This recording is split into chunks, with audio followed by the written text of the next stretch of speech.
PMEGP scheme it's a great opportunity for the unemployed youth and అలాగే ఎవరైతే కొత్తగా business start చేద్దాం అనుకున్నారో ఇన్ మ్యానుఫ్యాక్చరింగ్లో కానీ మీరు మ్యానుఫ్యాక్చరింగ్లో చాలా డిఫరెంట్ బిజినెస్ మీరు స్టార్ట్ చేసుకోవచ్చు. మీకు నచ్చిన బిజినెస్ కూడా స్టార్ట్ చేసుకోవచ్చు. టెక్స్టైల్స్ కానీ లేకపోతే ఫుడ్ ప్రాసెసింగ్ కానీ అలాగే సర్వీస్ సెక్టర్లో కూడా మీరు బిజినెస్ స్టార్ట్ చేసుకోవచ్చు. ఇంకెందుకండి ఆలస్యం, ఈ స్కీమ్ డీటెయిల్స్ తెలుసుకుందాం రండి. ఎలిజిబిలిటీ ఎవరైనా ఎనీ ఇండివిజువల్ ఎవరైనా ఈ లోన్కి అప్లై చేసుకోవచ్చండి. ఏజ్ అబోవ్ 18 ఇయర్స్ ఉండాలి. ఇక్కడ ఇంకోటి చూసుకుంటే మనకు ఎలిజిబిలిటీ కండిషన్లో మనకి there is no income ceiling ఏమీ లేదండి. ఇక్కడ ఎడ్యుకేషన్ ఇస్ ఆల్సో ఏమీ అవసరం లేదు. కాకపోతే మీ project cost above 10 lakhs in manufacturing సెక్టర్లో కానీ 5 lakhs in business and service సెక్టర్లో ఉంటే కనుక 8th స్టాండర్డ్ పాస్ అయి ఉండాలండి మీరు. అండ్ పిఎంఈజీపీ స్కీమ్ ఏదైతే ఉంది it's only for new projects only అండి. నెక్స్ట్ చూస్తే కనుక మనకి self help groups also apply చేసుకోవచ్చు. కాకపోతే కనుక ప్రీవియస్గా ఎనీ సబ్సిడీ ఎనీ బెనిఫిట్స్ ఏమన్నా పొందుంటే కనుక వాళ్ళు మాత్రం ఈ స్కీమ్కి ఎలిజిబుల్ కాదండి. And institution registered under the societies registration act 1980, production cooperative societies, charitable trust వీళ్ళు కూడా అప్లై చేసుకోవచ్చండి. ఎగ్జిస్టింగ్ యూనిట్స్ ఉంటే కనుక మీరు ఈ స్కీమ్కి ఎలిజిబుల్ కాదు. అర్థమైందండి. మళ్ళీ ఇంకో కండిషన్ చూసుకుంటే కనుక 1 person ఫ్రమ్ ది 1 family చూసుకుంటే ఒక్క ఫ్యామిలీ నుంచి ఒక్క పర్సన్కి మాత్రమే ఈ స్కీమ్ ద్వారా లోన్ ఇస్తారు. అండ్ ఈ స్కీమ్ ద్వారా మనకి సబ్సిడీ కూడా ఇస్తారు. ఇక్కడ ఫ్యామిలీ అంటే ఏం చెప్పారంటే ఇక్కడ హస్బెండ్ అండ్ వైఫ్లో ఎవరైనా ఒక్కరికి ఈ లోన్ ఇస్తారండి ఇక్కడ. నెక్స్ట్ మనం చూస్తే ఇక్కడ negative list not allowed business అంటే ఏంటంటే ఇక్కడ ఈ బిజినెస్కి బిలో మెన్షన్ చేసిన బిజినెస్లో ఈ స్కీమ్కి అప్లికేబుల్ అవ్వండి. మిగతా అన్ని బిజినెస్లు ఎక్సెప్ట్ ఈ బిజినెస్ తప్ప మిగతా ఏ బిజినెస్ అయినా మీరు చేసుకోవచ్చు. సపోజ్ ఇప్పుడు మీరు మీట్ బిజినెస్ స్టార్ట్ చేద్దాం అనుకున్నారు, ఏమన్నా చికెన్ కొట్టు కానీ మటన్ కొట్టు కానీ ఏదైనా పెడదాం అనుకుంటున్నారు అనుకో, మీరు నాట్ ఎలిజిబుల్ అండి ఈ స్కీమ్ ద్వారా. Next manufacturing sale of BD, pan, cigarettes ఈ బిజినెస్ ఏమైనా చేద్దాం అనుకుంటే కూడా మీరు నాట్ ఎలిజిబుల్. ఈ స్కీమ్లో మీకు అప్లై అవ్వదండి. టొబాకో యాజ్ అ రా మెటీరియల్గా యూజ్ చేసి ఏదైనా ప్రొడక్ట్స్ మీరు తయారు చేస్తున్నారంటే ఈ స్కీమ్ అప్లికేబుల్ కాదు. Any hotel, dhaba, sales outlet serving liquor, any liquor business, alcohol liquor business చేద్దాం అనుకుంటే కనుక దాబాలో ఈ స్కీమ్ అప్లై అవ్వదండి మీకు. Business related to cultivation of crops, plantation like tea, coffee, rubber, sericulture మీకు అప్లై కాదు. And horticulture and floriculture also మీకు ఈ స్కీమ్లో అప్లికేబుల్ కాదండి. ఎందుకంటే వీటికి సెపరేట్ స్కీమ్స్ ఉన్నాయి. ఆ స్కీమ్స్లో మీరు అప్లై చేసుకోవాలి. Next business related to animal husbandry like pisciculture, piggery and poultry ఈ బిజినెస్ ఏదైతుందో కూడా అవి కూడా దీంట్లోకి మీకు అప్లికేబుల్ కావండి. Business related to polythene carry bags మీరు మ్యానుఫ్యాక్చరింగ్ చేద్దాం అనుకుంటే ఆ బిజినెస్ కూడా ఇది అప్లికేబుల్ కాదండి. అండ్ రూరల్ ట్రాన్స్పోర్ట్ మీరు ఏదైనా చేద్దాం అనుకుంటే కనుక మీకు అప్లికేబుల్ కాదు.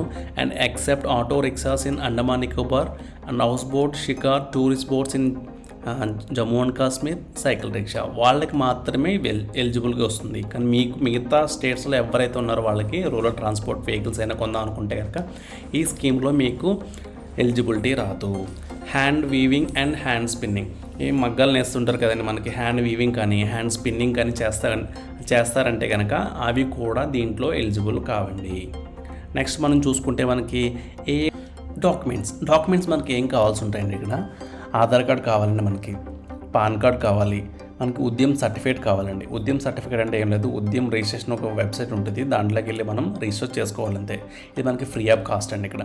అలాగే మనకి జిఎస్టీ సర్టిఫికేట్ కూడా కావాల్సి ఉంటుంది. And population or area certificate అంటే మనకి ఇది ఎంఆర్ ఆఫీస్లో మీరు మండల్ రెవెన్యూ ఆఫీస్కి వెళ్తే కనుక అక్కడ ఇస్తారండి మీకు సర్టిఫికేట్. ఇది caste and community certificate also మీకు మండల్ రెవెన్యూ ఆఫీస్లో అక్కడే ఇస్తారు. ఈ సర్టిఫికేట్ కూడా మీరు తీసుకోవాల్సి ఉంటుంది. అండ్ డీటెయిల్ ప్రాజెక్ట్ రిపోర్ట్ మీరు తయారు చేయాలండి. మీరు ఏదైతే బిజినెస్ చేద్దాం అనుకుంటున్నారో ఆ బిజినెస్ సంబంధించిన ప్రతి మ్యాటర్ కూడా మీరు ప్రాజెక్ట్ రిపోర్ట్ తయారు చేసి ఇవ్వాల్సి ఉంటుంది. నెక్స్ట్ చూస్తే సిఎంఏ డేటా అంటే ఏం లేదండి. ఇక్కడ profit and loss account, balance sheet అన్ని ప్రిపేర్ చేయాలండి. Estimated profit and loss account, balance sheet అన్ని ప్రిపేర్ చేసి బ్యాంక్స్కి ఇవ్వాల్సి ఉంటుంది. ఎందుకంటే మీకు లోన్ ఇస్తారు కాబట్టి వాళ్ళకి కంపల్సరీగా ఈ సిఎంఏ డేటా అవసరం ఉంటుంది. నెక్స్ట్ మనం చూస్తే కనుక మోస్ట్ ఇంపార్టెంట్ పార్ట్ మనకి ఇక్కడ ఈ పిఎంఈజీపీ స్కీమ్లో మనకి మోస్ట్ ఇంపార్టెంట్ పార్ట్ ఏంటంటే మనకి subsidy part and bank loan and మన కాంట్రిబ్యూషన్ ఎంత చేయాలి లోన్కి. మనం చూస్తే సపోజ్ మనం జనరల్ అండ్ ఓసీ క్యాండిడేట్స్ అయితే కనుక మన కాంట్రిబ్యూషన్ ఎంత చేయాలి, ఇక్కడ 10% కాంట్రిబ్యూషన్ చేయాలి. అలాగే ఇప్పుడు మనం జనరల్ క్యాండిడేట్ అయి ఉండి అర్బన్ ఏరియాలో ఉంటే కనుక మనం అర్బన్ ఏరియాలో ఉంటే కనుక మన ఎంత సబ్సిడీ వస్తుంది మనకి ఇక్కడ 15% సబ్సిడీ వస్తుంది. అదే మనం రూరల్ ఏరియాలో ఉంటే కనుక ఎంత వస్తుందని సబ్సిడీ ఇక్కడ 25% సబ్సిడీ వస్తుంది. ఇక్కడ చూసామంటే ఇక్కడ మనకి మినిమం మార్జిన్ ఎంత మనం ఇవ్వాలంటే ఇక్కడ 10% కాంట్రిబ్యూషన్ చేయాలండి. అండ్ బ్యాంక్స్ ఎంత చేస్తాయంటే మిగతా 90% వాళ్ళు లోన్ ఇస్తారు. అంటే టోటల్ ప్రాజెక్ట్ కాస్ట్ ఎంత వస్తుంది మనకి ఇక్కడ 100% వస్తుంది. ఇది మనం ఒక ఎగ్జాంపుల్ ద్వారా ఎక్స్ప్లెయిన్ చేసుకుందామండి. ఇక్కడ చూస్తే కనుక ఇక్కడ మనకి ఆల్రెడీ మనం ముందుగా చూసాం కదా, ఇక్కడ మ్యానుఫ్యాక్చరింగ్ సెక్టర్స్ ఉంటాయి, అట్లాగే service and trading and service sectors ఉంటాయి ఇక్కడ చెప్పుకున్నాం కదా. ఇట్లా మ్యానుఫ్యాక్చరింగ్ సెక్టర్లో మనం బిజినెస్ చేద్దాం అనుకుంటే maximum cost of the project ఎంత అలౌ చేస్తున్నారంటే ఇక్కడ 25 lakhs అలౌ చేస్తున్నారండి. సపోజ్ మనం జనరల్ ఓసీ క్యాండిడేట్స్ అయి ఉండి రూరల్ ఏరియాలో ఉంటే కనుక మనం టోటల్ ప్రాజెక్ట్ కాస్ట్ ఎంత తీసుకోవచ్చు, మనం ఇక్కడ 25 lakhs తీసుకోవచ్చు. అండ్ ఓనర్ కాంట్రిబ్యూషన్ ఎంత చేయాలి, మనం ఇక్కడ ఓన్ కాంట్రిబ్యూషన్ 10%. అంటే 10% ఇంటూ 25 lakhs ఎంత వస్తుంది మనకి 2,50,000 మనం ఓన్ కాంట్రిబ్యూషన్ చేసుకోవాలి. అంటే మిగతా 90% ఏం చేస్తుంది, బ్యాంక్ ఏం చేస్తుంది ఇక్కడ మిగతాది 90% లోన్ ఇస్తారండి ఇక్కడ. అంటే 22,50,000 ఇక్కడ లోన్ ఇస్తారు. మనకి ఇది బ్యాక్ అండ్ సబ్సిడీ గురించి మనకి నెక్స్ట్ ఒక 3-4 స్లైడ్స్ అయిపోయిన తర్వాత అక్కడ మీకు చెప్తాను క్లియర్గా ఏంటి బ్యాక్ అండ్ సబ్సిడీ అంటే.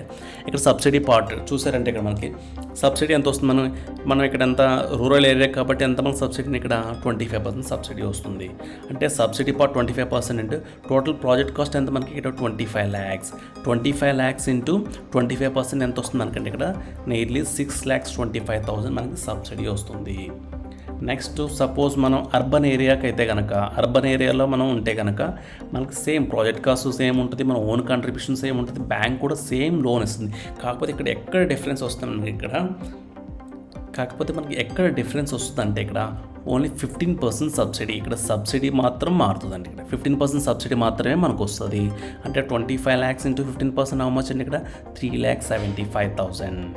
ఇక్కడ చూస్తే మనకి ఇక్కడ 25% వస్తుంది, ఇక్కడ చూస్తే మనకి ఎంత వస్తుంది 15% వస్తుందండి. నెక్స్ట్ మనం చూసుకుంటే ఏంటి ఇక్కడ బిజినెస్ ట్రేడింగ్ అండ్ సర్వీస్ సెక్టర్లో maximum cost of the project ఎంత అలౌ చేస్తున్నారండి ఈ స్కీమ్ ద్వారా చూస్తే మనకి 10 lakhs అలౌ చేస్తున్నారు. సపోజ్ మనం రూరల్ ఏరియా కదండి, maximum cost of the project same ఇందాక 25 lakhs తీసుకున్నా ఇక్కడ సేమ్ 10 lakhs తీసుకుంటాం. ఇక్కడ 10 lakhs అండి. మనం ఎంత కాంట్రిబ్యూషన్ చేయాలి ఇక్కడ 10% కాంట్రిబ్యూషన్ చేయాలి. అంటే మనం ఎంత చేయాలి ఇక్కడ 10 lakhs ఇంటూ 10% 1 lakh. 90% అంటే 9 lakhs బ్యాంక్స్ లోన్ ఇస్తున్నాయి. సబ్సిడీ ఎంత వస్తుంది మనకి రూరల్ ఏరియాలో ఉంటే మనకి ఎంత సబ్సిడీ ఇస్తున్నారు ఇక్కడ 25% సబ్సిడీ ఇస్తున్నారు. అంటే 25% 10 lakhs అంటే ఎంత మనకు వస్తుంది ఇక్కడ 2,50,000 మాత్రమే సబ్సిడీ వస్తుంది ఇక్కడ. నెక్స్ట్ అదే మన అర్బన్ ఏరియాలో ఉంటే సేమ్ ఇదంతా ప్రాజెక్ట్ రిపోర్ట్ అంతా సేమ్. నెక్స్ట్ సబ్సిడీ పార్ట్ ఒకటే మారుతుంది. మనకి సబ్సిడీ ఎంత వస్తుంది ఇక్కడ 15% మాత్రమే ఇక్కడ మనకి ఇస్తారు సబ్సిడీ. అంటే 10 lakhs ఇంటూ 15% ఎంత వస్తుంది మనకి ఇక్కడ 1,50,000 మాత్రమే సబ్సిడీ వస్తుందండి. నెక్స్ట్ మనం చూస్తే కనుక అదే మనకి SC, ST, OBC, minorities, women, ex service man, physically handicapped people అండి. NRE అంటే north eastern region people, hill and border area people. వీళ్ళు ఉంటే కనుక వీళ్ళకి సెపరేట్ గైడ్లైన్స్ ఉన్నాయి. ఇప్పుడు చూద్దామండి 1 by 1. ఇక్కడ ఓన్ కాంట్రిబ్యూషన్ ఎంత చేస్తారంటే వీళ్ళు ఓన్లీ 5% మినిమం కాంట్రిబ్యూషన్ చేయాల్సి ఉంటుంది. వీళ్ళు అర్బన్ ఏరియాలో కనుక ఉంటే కనుక వీళ్ళకి ఎంత వస్తుంది సబ్సిడీ ఇక్కడ 25% వస్తుంది. అదే వీళ్ళు రూరల్ ఏరియాలో ఉంటే కనుక వీళ్ళకి సబ్సిడీ ఎంత వస్తుంది ఇక్కడ 35% వస్తుంది. ఇక్కడ చూస్తే కనుక మనకి మార్జిన్ 5% వీళ్ళు మార్జిన్ తీసుకురావాల్సి ఉంటుంది. 95% బ్యాంక్స్ లోన్స్ ఇస్తాయండి ఇక్కడ. అండ్ టోటల్ ప్రాజెక్ట్ కాస్ట్ ఎంత మనకి 100%. ఇది కూడా మనం ఎగ్జాంపుల్స్ తీసుకొని మనం 1 by 1 ఎక్స్ప్లెయిన్ చేసుకుందామండి. ఇక్కడ చూస్తే కనుక మ్యానుఫ్యాక్చరింగ్ సెక్టర్లో మీరు బిజినెస్ చేద్దాం అనుకుంటే కనుక మనం ఆల్రెడీ ముందు డిస్కస్ చేస్తాం కదా, maximum cost of the project ఎంత ఇస్తున్నారంటే ఇక్కడ 25 lakhs అలౌ చేస్తున్నారు ఈ స్కీమ్ ద్వారా. మనం ఏంటి SC, ST, మైనారిటీ, OBCలో ఉంటే కనుక అది మనం రూరల్ ఏరియాలో ఉంటే కనుక అప్పుడు ఆ క్రైటీరియాలో చూస్తే మనకి ఎంత సబ్సిడీ వస్తుందో అప్పుడు మనం ఫైండ్ అవుట్ చేద్దాం. మనం టోటల్ ప్రాజెక్ట్ కాస్ట్ సపోజ్ మనం 25 lakhs అనుకుంటే కనుక మనం ఓన్ కాంట్రిబ్యూషన్ ఎంత చేయాలండి 5%. 25 lakhs ఇంటూ 5% ఎంత వస్తుంది 1,25,000. బ్యాంక్స్ ఎంత లోన్ ఇస్తారు మనకి 95% లోన్ ఇస్తుంది బ్యాంక్. అంటే 23,75,000 బ్యాంక్స్ లోన్ ఇస్తారు. అండ్ సబ్సిడీ ఎంత వస్తుంది ఇక్కడ రూరల్ ఏరియాలో ఉంటున్నాం కాబట్టి మనకి 35% సబ్సిడీ వస్తుందండి. ఇక్కడ మనకి 35% ఇంటూ 25 lakhs అంటే మనకి ఎంత వస్తుంది సబ్సిడీ ఇక్కడ 8,75,000 సబ్సిడీ వస్తుంది. అంటే మీరు SC, ST, OBC, మైనారిటీ కేటగిరీలో ఉండి రూరల్ ఏరియాలో ఉంటే కనుక మీకు మ్యాక్సిమం సబ్సిడీ ఎంత రావచ్చు ఇక్కడ 8,75,000 రూపీస్ మీకు వచ్చే ఛాన్స్ ఉంది. అదే మీరు అర్బన్ ఏరియాలో ఉంటే same project cost, suppose 25 lakhs project cost ఉంది, మనం ఓన్ కంట్రిబ్యూషన్ ఎంత చేయాలి ఇక్కడ 1,25,000 రూపీస్ మనం చేయాలి. బ్యాంక్స్ ఎంత ఇస్తారండి లోన్లు ఇక్కడ 23,75,000 రూపీస్ ఇస్తారు. ఇక్కడ సబ్సిడీ పార్ట్ ఇక్కడ అర్బన్ ఏరియా కాబట్టి అర్బన్ ఏరియాలో ఎంత వస్తుంది మనకు సబ్సిడీ ఓన్లీ 25% వస్తుంది. అదే రూరల్ ఏరియాలో అయితే 35%. ఇక్కడ 25% 25 lakhs ఎంత వస్తుంది 6,25,000 రూపీస్ మనకు సబ్సిడీ వస్తుంది. ఇది మ్యానుఫ్యాక్చరింగ్ సెక్టర్ కండి ఇది. నెక్స్ట్ మనం మూవ్ అయితే business, trading and service sector. Maximum cost of the project ఎంత అలౌ చేస్తారండి ఈ కేటగిరీలో మనకి 10 lakhs అలౌ చేస్తారు. అండ్ మనం ఈ కేటగిరీలో ఉండి మనం రూరల్ ఏరియాలో ఉంటే కనుక చూద్దాం మనం ఇప్పుడు దానికి కండిషన్స్ ఏమున్నాయో చూద్దాం. ఇక్కడ టోటల్ ప్రాజెక్ట్ కాస్ట్ మనకి ఎంత అలౌ చేస్తున్నారు ఇక్కడ 10 lakhs. మనం ఎంత కంట్రిబ్యూట్ చేయాలి ఇక్కడ 5%. అంటే 10 lakhs నుంచి 5% అంటే ఎంత మనకు వస్తుంది ఇక్కడ 50,000 మనం కాంట్రిబ్యూషన్ చేయాలి. అంటే రిమైనింగ్ మిగతా ఏం చేస్తారు మనకి ఇక్కడ 95% లోన్ ఇస్తారండి ఇక్కడ. నెక్స్ట్ సబ్సిడీ అమౌంట్ మనం ఎంత చూసుకోవచ్చు ఇక్కడ 35%. మనం రూరల్ ఏరియాలకు చెందిన వాళ్ళం కాబట్టి మనకి ఎంత వస్తుంది సబ్సిడీ ఇక్కడ 35% వస్తుంది. అంటే 10 lakhs into 35% ఎంత వస్తుంది మనకి ఇక్కడ 3,50,000 సబ్సిడీ మనకి వచ్చే ఛాన్స్ ఉంది ఇక్కడ. అట్లాగే మనం ఒకవేళ అర్బన్ ఏరియా కానీ మనం వస్తే కనుక సేమ్ 10 lakhs ఉంటుంది, 50,000 కాంట్రిబ్యూషన్ చేయాలి, 9,50,000 మనకి లోన్ వస్తుంది. ఇక్కడ సబ్సిడీ పార్ట్ మాత్రమే మారుతుంది. ఇక్కడ 25% సబ్సిడీ వస్తుంది. అంటే 10 lakhs into 25% how much subsidy వస్తుంది మనకి ఇక్కడ 2,50,000 సబ్సిడీ మనకి వస్తుంది. ఇదే సబ్సిడీ పార్ట్ చూసారు కదా. నెక్స్ట్ మనం చూసుకుంటే కనుక మనకి ఇందాక నుంచి మనం చెప్తూ ఉన్నాం కదా బ్యాక్ అండ్ సబ్సిడీని ఇక్కడ ఆల్రెడీ మెన్షన్ చేసాం. Back and subsidy and back and subsidy అంటే మనం ఇప్పుడు తెలుసుకుందామండి.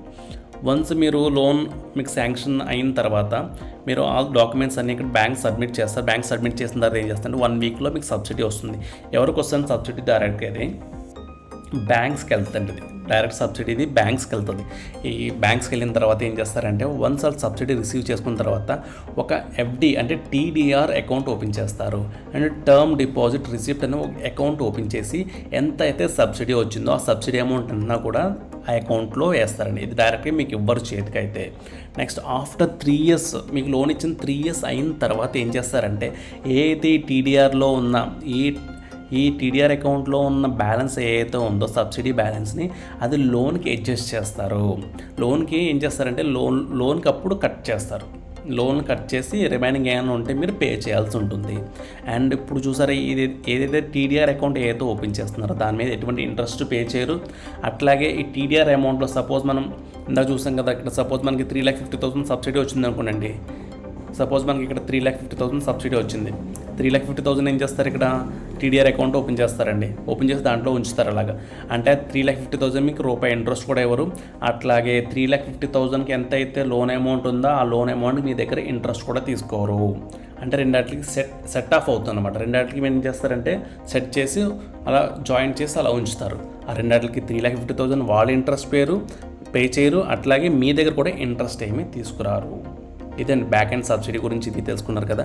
నెక్స్ట్ మనం చూస్తే కనుక ఇంప్లిమెంటింగ్ ఏజెన్సీస్ మనకి ఏ ఏజెన్సీస్ మనకి ఇంప్లిమెంట్ చేస్తున్నాయి ఈ పిఎంఏజీపీ స్కీమ్ని అంటే మనకి ఫస్ట్ చూస్తే కనుక khadi village industries commission KVIC వాళ్ళు ఇంప్లిమెంట్ చేస్తారండి దీన్ని. అలాగే స్టేట్ డిస్ట్రిక్ట్ ఇండస్ట్రీస్ సెంటర్స్ అంటే డిఐసిస్ కూడా వాళ్ళు ఇంప్లిమెంట్ చేస్తారు. అంటే state khadi village industry boards అంటే ఈ చూసుకోవాలి మీకున్న ఏరియాలో ఏది ఉంది ఒకసారి ఎంక్వైరీ చేసుకొని కేవైసీస్ ఉన్నాయా, డిఐసిస్ వాళ్ళు ఫాలోఅప్ చేస్తున్నారా, కేవీఐబీస్ చేస్తున్నారా, ఈ పిఎంఏజీపీ లోన్స్ మీరు ఒకసారి కనుక్కున్న తర్వాత మీరు వాళ్ళకి అప్లై చేయాల్సి ఉంటుంది.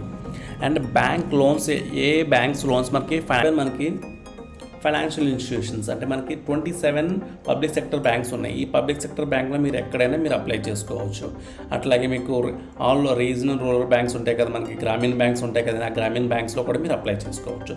అట్లాగే ప్రైవేట్ బ్యాంక్స్లో కూడా మీరు అప్లై చేసుకోవచ్చు. కోఆపరేటివ్ బ్యాంక్స్లో కూడా మీరు అప్లై చేసుకోవచ్చు. ఎక్కడైనా మీరు అప్లై చేసుకోవచ్చు అండి ఇక్కడ ఈ లోన్స్కి. నెక్స్ట్ మనం చూస్తే కనుక interest rate and collateral.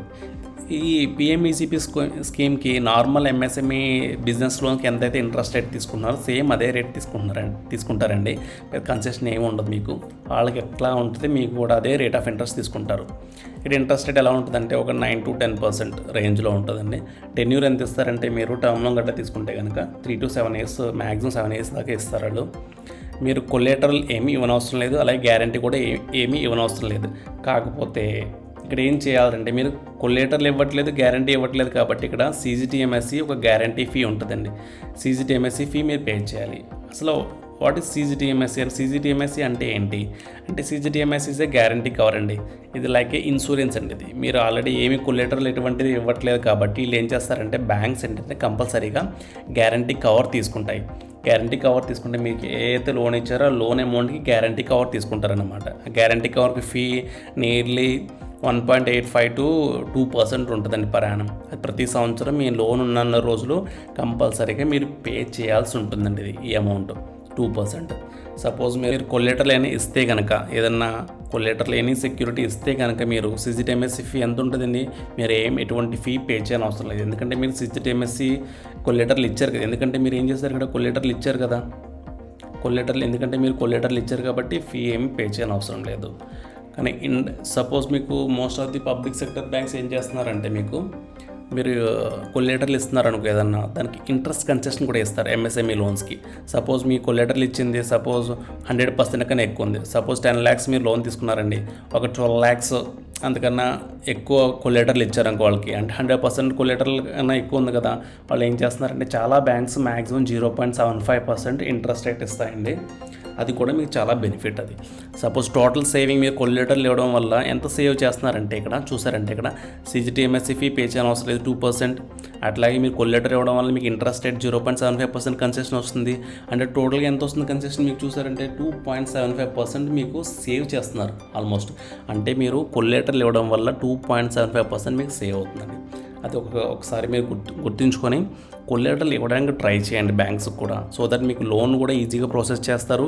And that మీరు ఇక్కడ సేవ్ చేయొచ్చు. 2.75% అంటే 10 lakhs into 2.75% వేసుకోండి ఒకసారి, ఎంత వస్తుంది 27,000 రూపీస్, 27,500 రూపీస్ ఎవ్రీ ఇయర్ మీరు పే చేయాలి. ఎవ్రీ ఇయర్ మీరు పే చేయాల్సి ఉంటుందండి. అది EDP ట్రైనింగ్ మీరు కంపల్సరీ చేయాల్సి ఉంటుందండి. అది ఏదైతే దీంట్లో మీకు నో ఎక్సెప్షన్ ఏమి ఉండదు, ఇక్కడ ఎక్సెప్షన్ అనేది ఏమి ఉండదు. ఈ EDP ట్రైనింగ్కి సమ్వేర్ ఒక 3,000 to 5,000 రూపీస్ ట్రైనింగ్ ఛార్జెస్ తీసుకుంటారు వాళ్ళది. ఇది 1 or 2 weeks ఉంటుందండి. ఇది programme EDP training is a chill programme అండి. మీరు ఎంజాయ్ చేయొచ్చు. అక్కడ ఎంజాయ్ చేసి చాలామంది వస్తారు, అందరితో ఇంటరాక్ట్ అవ్వచ్చు, వాళ్ళు ఏం బిజినెస్ చేస్తున్నారు వాళ్ళ గురించి తెలుసుకోవచ్చు. ఈ క్లాసెస్ కూడా మీరు ఎట్లా బిజినెస్ చేయాలి దీనికోసం ట్రైనింగ్లో అన్నీ చెప్తారండి. ఎట్లా బిజినెస్ చేసుకోవాలి, మార్కెటింగ్ ఎలా చేసుకోవాలి, ఏం చేస్తున్నారు అవన్నీ కూడా మీకు ఎక్స్ప్లెయిన్ చేస్తారు. అన్నీ చేయడం వల్ల మీకు అవేర్నెస్ కూడా అక్కడ క్రియేట్ చేస్తారండి. దానివల్ల మీరు EDP ట్రైనింగ్కి వెళ్ళండి, ఎటువంటి ప్రాబ్లం ఉండదు, మీరు ఎంజాయ్ చేయొచ్చు ట్రైనింగ్ కూడా. ఇది అండి PMEGP స్కీమ్. ఈ PMEGP స్కీమ్ డీటెయిల్స్ మీకు నచ్చినట్లయితే please like, share and subscribe చేయండి.